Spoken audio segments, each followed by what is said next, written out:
સહાજ news.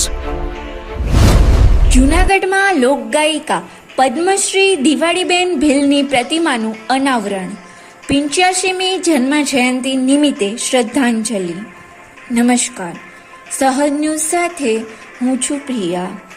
Junagadh શહેરના bus stand circle ખાતે ગુજરાતની પ્રખ્યાત લોકગાયિકા સ્વર્ગસ્થ શ્રી પદ્મશ્રી દિવાળીબેન ભીલની પ્રતિમાનું આજે ભવ્ય અનાવરણ કરવામાં આવ્યું હતું.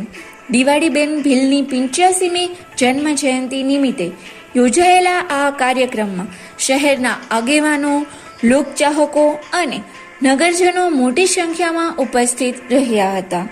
જૂનાગઢની ધરતી પરથી પ્રથમ વખત પદ્મશ્રી એવોર્ડ પ્રાપ્ત કરનાર દિવાળીબેન ભીલે પોતાના લોકગીતો અને સુરીલા અવાજથી ગુજરાત સહિત સમગ્ર દેશમાં આગવી ઓળખ ઊભી કરી હતી.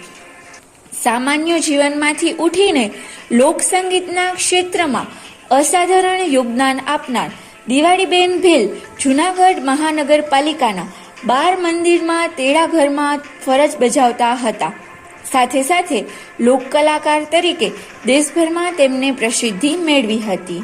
મુંબઈના હુંડિયા પરિવાર દ્વારા દિવાળીબેન ભીલની પ્રતિમા જૂનાગઢ મહાનગરપાલિકાને ભેટ આપવામાં આવી હતી.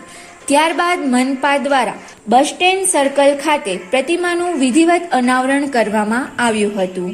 આ પ્રસંગે જૂનાગઢ મહાનગરપાલિકાના ડેપ્યુટી મેયર, સ્ટેન્ડિંગ કમિટીના ચેરમેન, સ્થાનિક ભાજપના આગેવાનો તેમજ વિવિધ સમાજના પ્રતિનિધિઓ ઉપસ્થિત રહ્યા હતા. કાર્યક્રમ દરમિયાન દિવાળીબેન ભીલના જીવન અને લોકસંગીત ક્ષેત્રે આપેલા યોગદાનને યાદ કરી શ્રદ્ધાંજલિ અર્પણ કરવામાં આવી હતી. રિપોર્ટર સુલતાન ચૌહાણ, સહજ ન્યૂઝ, જૂનાગઢ.